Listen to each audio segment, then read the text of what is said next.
বারোমাসি সজনের বাণিজ্যিকভাবে চাষ ছড়িয়ে পড়ছে যশোরের বিভিন্ন এলাকায়।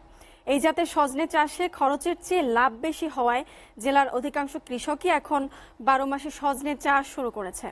যশোর প্রতিনিধি রকনুজ্জামান রিপনের প্রতিবেদন। ভারতীয় জাতের এই 12 মাসি সজনে গাছ বছরে বৃদ্ধি পায় 8 থেকে 10 ফুট।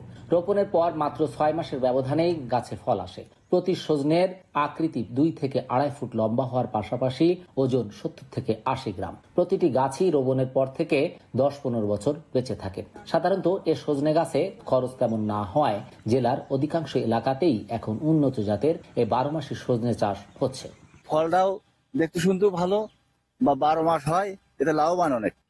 চুয়াডাঙ্গা এদিকে ওই সাতক্ষীরা ওনারা ভালো লাভবান আছে, তাই দেখে আমি উদ্বুদ্ধ হয়ে আমাদের চৌগাছা কৃষি অফিসে যোগাযোগ করি।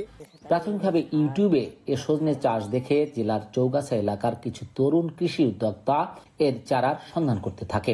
এরপর যশোর হর্টিকালচার সেন্টার থেকে তারা চারা সংগ্রহ করে জমিতে রোপণ করে প্রথম বছরেই সাড়া ফেলেন এলাকায়। এটা হচ্ছে 80 টাকা কেজি দরে বিক্রি হয়, আমাদের ভুই থেকে এসে নিয়ে যায়। আশা করি এই বছর থেকে আমার 5 বিঘা জমি আছে, 5 বিঘাতে আমরা 4-5 লক্ষ টাকা বেচতে পারবো বলে আশাবাদী। উন্নত জাতের এ সজনে চাষে কৃষককে সহযোগিতায় এগিয়ে এসেছে জেলা হর্টিকালচার সেন্টার। চলতি মৌসুমে জেলার 700 জন কৃষকের মাঝে 8000 12 মাসি সজনের চারা সরবরাহ করা হয়েছে বলে জানালেন এই কৃষি কর্মকর্তা। এটা হর্টিকালচার সেন্টার খয়রতলা যশোরের পক্ষ থেকে আমরা বিভিন্ন কৃষককে উদ্বুদ্ধকরণের মাধ্যমে এই ওডিসি 3 জাতের সজনা দেওয়া হচ্ছে, প্লাস এখান থেকে বিক্রিও করা হচ্ছে। উন্নত জাতের 12 মাসি এ সজনের প্রতিটি গাছে এক মৌসুমে 300 থেকে 400টি ফল ধরে এবং বছরে আনুমানিক প্রতি একর জমিতে 25 থেকে 30 টন সজনে উৎপাদন হয় বলে জানালেন সংশ্লিষ্টরা।